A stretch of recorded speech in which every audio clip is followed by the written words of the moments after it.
Hello everyone, I welcome you all on this Edutap platform. So I hope आप सभी लोगों ने जैब 2025 के लिए जो है वो रजिस्ट्रेशन कर लिया होगा।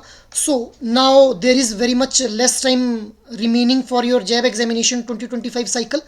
सो जैसा कि हम लोग जानते हैं कि चार कंपोनेंट्स हमारे पास होते हैं जैब कंपोनेंट के जैब जो एग्जामिनेशन रहता है यहाँ पे चार कंपोनेंट्स होते हैं और चारों में जो मोस्ट स्कोरिंग सब्जेक्ट रहता है that is retail banking and wealth management. So you must be thinking कि अब क्योंकि आप लोग ये जानते होंगे कि चारों में से अगर एक कंपोनेंट में आप लोग ज़्यादा स्कोर कर लें तो बाकी रिमेनिंग सब्जेक्ट्स के अंदर जो स्कोर है उसको कंपनसेट भी किया जा सकता है। आई होप इस चीज़ से आप लोग अवेयर हैं।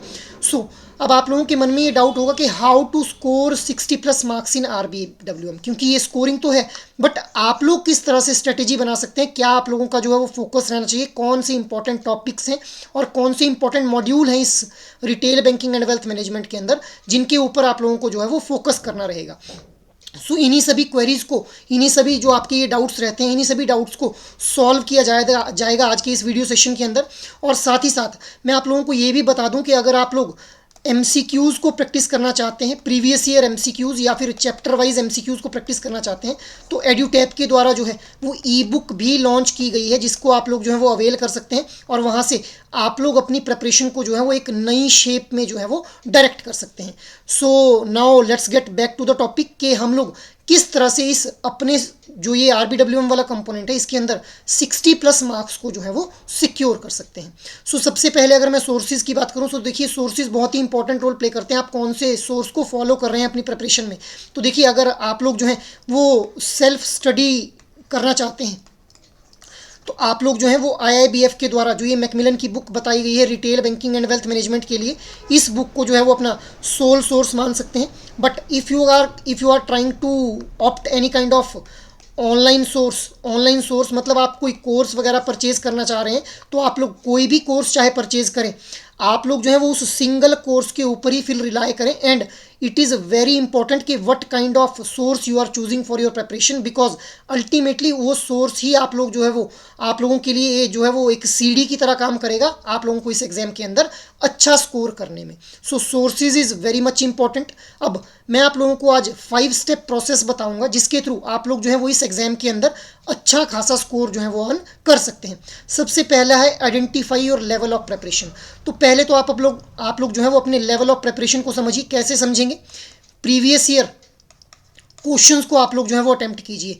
जो आप लोगों के प्रीवियस ईयर क्वेश्चंस जो है वो लास्ट साइकिल्स के अंदर जो भी एग्जाम हुए एक बार उन क्वेश्चंस को देखिए और देखिए कि आप लोग कितने क्वेश्चंस को आंसर कर पा रहे हैं। तो वहाँ से आप लोगों को अपना लेवल ऑफ प्रिपरेशन जो है वो समझ आ जाएगा।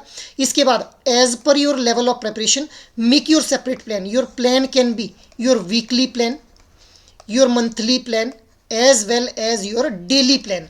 तो किसी भी तरह से आप लोग अपने कंफर्ट जोन के हिसाब से अपना प्लान ज़रूर कीजिए, क्योंकि हम लोग जानते हैं कि अगर प्लानिंग सही होगी तभी उसको जो है वो इम्प्लीमेंट किया जा सकता है सही तरीके से। Next step is identifying important topics. अब देखिए इंपॉर्टेंट टॉपिक्स आप लोगों को आइडेंटिफाई करने रहेंगे अगर आप लोग जो है वो इस एग्जाम में अच्छा स्कोर करना चाहते हैं, या फिर किसी भी एग्जाम में अगर आप लोग अच्छा स्कोर करना चाहते हैं तो आप लोगों को इंपॉर्टेंट टॉपिक्स पता होने चाहिए और उन टॉपिक्स पे किस तरह से क्वेश्चंस फ्रेम किए जाते हैं ये भी आप लोगों को आइडेंटिफाई करना होगा, जो कि आप लोग प्रीवियस ईयर क्वेश्चंस की हेल्प से जो है वो कर पाएंगे। Next is simultaneous revision and practice. अब देखिए ये एक ऐसा सब्जेक्ट है जिसके अंदर theoretical as well as numericals जो है वो आप लोगों से पूछे जाते हैं। थ्योरेटिकल कंसेप्ट्स और न्यूमेरिकल कंसेप्ट्स के ऊपर न्यूमेरिकल आप लोगों से पूछे जाते हैं एग्जाम के अंदर। So you need to revise and practice a lot by practicing the MCQs and previous year questions as well. इसके अलावा आप लोग फुल लेंथ टेस्ट भी ज़रूर जो है वो अपनी इस प्रिपरेशन का पार्ट बनाइए, सो दैट आप लोगों को एग्जाम लाइक पैटर्न का आप लोगों को समझ आ जाए कि किस तरह से जो है वो एग्जाम के अंदर, जैसे आप लोग जानते हैं कि 100 questions will be there, 2 hours का टाइम आप लोगों के पास होगा। तो 2 आवर्स का टाइम आप लोग सेट कीजिए और एक फुल लेंथ टेस्ट अटेम्प्ट कीजिए जिसके अंदर 100 क्वेश्चंस हो एग्जाम लाइक पैटर्न के ऊपर। फिर आप लोगों को समझ आएगा कि आप लोग एक्चुअल में कितने क्वेश्चंस अटेम्प्ट कर पा रहे हैं और उन 100 क्वेश्चंस को आप लोग कितनी बार रीड कर पा रहे हैं। क्या आप लोग एक ही रीडिंग दे पा रहे हैं सारे के सारे क्वेश्चंस को, या फिर आप लोग 2 घंटे के टाइम में अगर आप लोगों की प्रैक्टिस अच्छी रहेगी।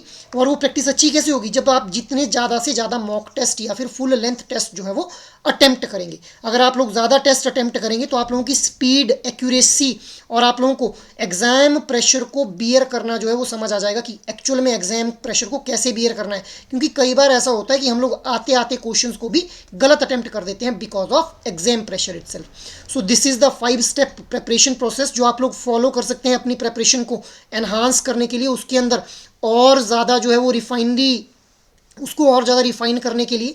अब आप लोगों ने करना क्या है, देखिए अगर मैं retail banking and wealth management की बात करूं सो देयर आर 4 मॉड्यूल्स।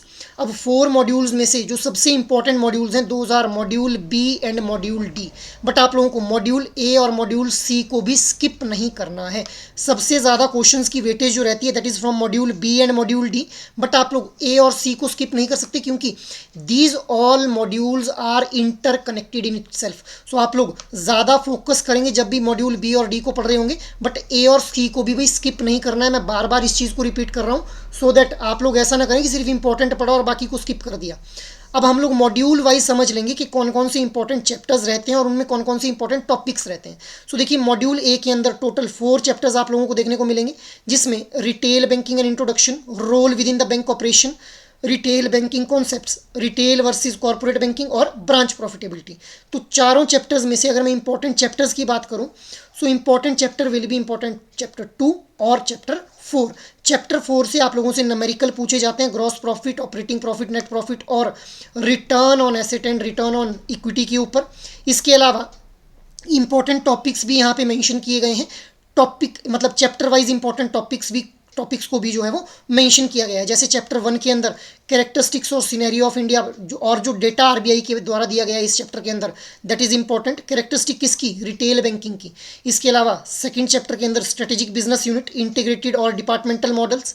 इसी तरह से चैप्टर 3 के अंदर retail banking process structure and business model and distinction between the retail and corporate banking. और चैप्टर 4 में मैंने आप लोगों को बता ही दिया कि न्यूमेरिकल आप लोगों से पूछे जाते हैं यहाँ से मोस्टली जो है। मूविंग अहेड, अब हम लोग बात कर लेते हैं मॉड्यूल बी के बारे में, that is retail product and recovery. तो टोटल 5th चैप्टर से लेकर के जो है वो 16th चैप्टर तक जो है वो मॉड्यूल बी, ये सॉरी 5th चैप्टर से ये जो है वो मॉड्यूल बी स्टार्ट होता है, जहाँ पे इंपॉर्टेंट चैप्टर्स की अगर मैं बात करूँ तो चैप्टर 7, 8, 9 और 10 these are the most important chapters of this module B itself. अगर टॉपिक्स को देखा जाए तो चैप्टर 5 में मैस्लोज की थ्योरी, इसके ऊपर काफ़ी बार PYQs जो है वो देखने को मिले हुए हैं। प्रीवियस ईयर क्वेश्चंस में आप लोगों को मैस्लो की जो नीड बेस्ड हायरार्की थ्योरी है वहाँ से क्वेश्चंस देखने को मिलेंगे। चैप्टर 6 के अंदर product life cycle, introduction of liability and asset products और न्यू प्रोडक्ट डेवलपमेंट के प्रोसेस से रिलेटेड क्वेश्चन मिलते हैं। क्रेडिट स्कोरिंग के अंदर credit scoring model, credit information companies in India और गुड और बैड क्रेडिट स्कोर से रिगार्डिंग क्वेश्चंस देखने को मिलेंगे। अब चैप्टर 8 के अंदर CASA deposits, time deposits that is FD and RD accounts और फॉर्म 15G और 15H are the important topics. इसी तरह से चैप्टर 9 के अंदर हाउसिंग लोन, प्रधानमंत्री आवास योजना और education loan, these are the important topics. Chapter 10 के अंदर types of cards that is debit card, credit card, RuPay card, smart card, इस तरह से जो है वो इंपॉर्टेंट टॉपिक्स बनेंगे। So you need to focus on this chapter as well. Moving ahead, next हम लोग बात करते हैं चैप्टर नंबर 11 की, that is also important. NEFT, RTGS, ECS, NACH और Aadhaar enabled payment system. Remittance का मतलब ही क्या होता है? Transfer of funds. So these are all the technology based fund transfer techniques. So these are very much important from your examination point of view. इनके अंदर कुछ टेक्निकल डिटेल्स दी गई हैं, उनको आप लोगों ने जो है वो एज ए फैक्ट रिटेन करना है। Next one is digitization of retail banking products, that is chapter 12 और यहाँ पे IDRBT, इन्फीनेट और NFS, these are the important topics. IDRBT is Institute for the Development and Research in Banking Technology. इसी तरह से NFS is National Financial Switch, जिसके through multiple bank के ATMs जो है उनको जो है वो इंटरकनेक्ट किया गया है। नेक्स्ट इज चैप्टर 13, इसके अंदर artificial intelligence in retail banking is the important topic chapter 14 is recovery of retail loan, जहाँ पे classification of irregular loan accounts, SARFAESI act, debt recovery tribunal और Lok Adalat. So these are the important topics for chapter 14 itself. Chapter 15 के अंदर main elements of management information system and role of this MIS, these are the important topics. और chapter 16 is securitisation, तो securitization का process और national asset reconstruction company limited, these are the important topics. So module B के अंदर जो important chapters हैं those are 16, 14, 12, 11 और इसके अलावा 7, 8, 9, 10, मतलब chapter 7, 8, 9, 10, 11, 12, 14 and 16. So these are the important chapters from module B. इनके ऊपर आप लोगों ने स्पेशली फोकस करना है और इन टॉपिक्स के ऊपर स्पेशली फोकस करना है जब भी इन चैप्टर्स को पढ़ रहे होंगे आप लोग. मूविंग अहेड, अब हम लोग बात कर लेते हैं मॉड्यूल सी के बारे में. सो देखिए, मॉड्यूल सी के अंदर चैप्टर 17 दैट इज वहाँ से जो इंपॉर्टेंट रहेगा that is marketing mix. Chapter 18 is important, 19, 21. So these 3 are the important chapters in module C itself. ठीक है. सो चैप्टर 18 के अंदर फिजिकल चैनल्स, जिसके अंदर branch banking correspondents banking facilitators के बारे में बताया गया है, और electronic channels that is ATM, point of sales machine, mobile और internet banking. So these are the important topics from chapter 18 itself. Chapter 19 के अंदर स्टाफ, डेडिकेटेड मार्केटिंग मैनेजर्स और direct selling agents is the important topic. Chapter 20 के अंदर CRM और implementation stages of CRM is the important topic. Chapter 21 के अंदर BCSBI that is banking code and standard board of India, code of bank commitment and grievance redressal mechanism is the important topic. इसी तरह से chapter 22 की अगर बात की जाए, so components of the management marketing information system and decision models which are used in the marketing information system are the important topics of this chapter number 22. So module C में 3 chapters जो है वो most important chapters हैं. Those are chapter 18, 19 and 21 itself. Next is module D which is the final module of wealth management. इसके module D का नाम ही wealth management है और इसमें जो 4 चैप्टर्स दिए गए हैं, चारों के चारों चैप्टर्स ही हमारे जो है वो इंपॉर्टेंट बन जाते हैं, क्योंकि हम लोगों ने अभी देखा कि मॉड्यूल बी और module D these are the most important topic. अब मॉड्यूल डी एक ऐसा मॉड्यूल है जिसमें अगर आप लोग रेशियो निकालेंगे तो आपको पढ़ने के लिए बहुत ही कम कंटेंट इसके अंदर मिलेगा, बट क्वेश्चंस काफ़ी ज़्यादा यहाँ से फ्रेम किए जाते हैं. अब इंपॉर्टेंट टॉपिक्स की अगर मैं बात करूँ, सो wealth management process and wealth management products, investment banking, portfolio management services, terms of tax planning, head of income, new versus old tax regime, tax savings कैसे की जा सकती है इसके बारे में यहाँ पे दिया गया है. इसके अलावा other financial services that is chapter 26 में mutual fund, insurance, social security scheme और factoring. So these are the important topic from chapter number 26 itself. So हम लोगों ने इंपॉर्टेंट मॉड्यूल्स के बारे में बात की और इंपॉर्टेंट चैप्टर्स के बारे में बात की जो कि हमारे इंपॉर्टेंट बनते हैं हर एक मॉड्यूल में से. अब देखिए, आप लोगों ने अपने इंपॉर्टेंट टॉपिक और चैप्टर को तो प्रिपेयर कर लिया, बट एक्चुअल में आपकी परफॉर्मेंस जो है वो मैटर करेगी कि आप लोग एग्जाम डे के ऊपर कैसे परफॉर्म करते हैं.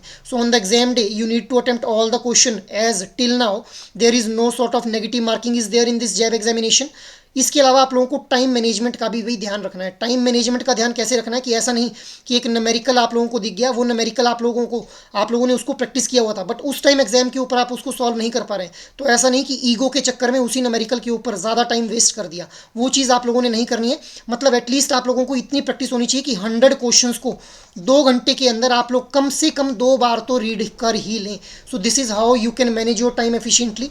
इसके अलावा सिली मिस्टेक्स को अवॉइड करना है भाई. मतलब जैसे कई बार क्वेश्चन हम लोग ढंग से नहीं पढ़ते हैं और आंसर गलत कर देते हैं, जैसे करेक्ट, इनकरेक्ट या फिर नॉट करेक्ट, ट्रू, फॉल्स. इन चीज़ों को ढंग से पढ़ना है. ये कीवर्ड्स रहते हैं किसी भी क्वेश्चन के आप लोगों के लिए. सो इस तरह से सिली मिस्टेक्स करने से हम लोगों ने बचना है. और इन द एंड किसी भी एग्जाम को क्वालिफाई करने के लिए गाइस देखिए, कंसिस्टेंसी इज़ द की.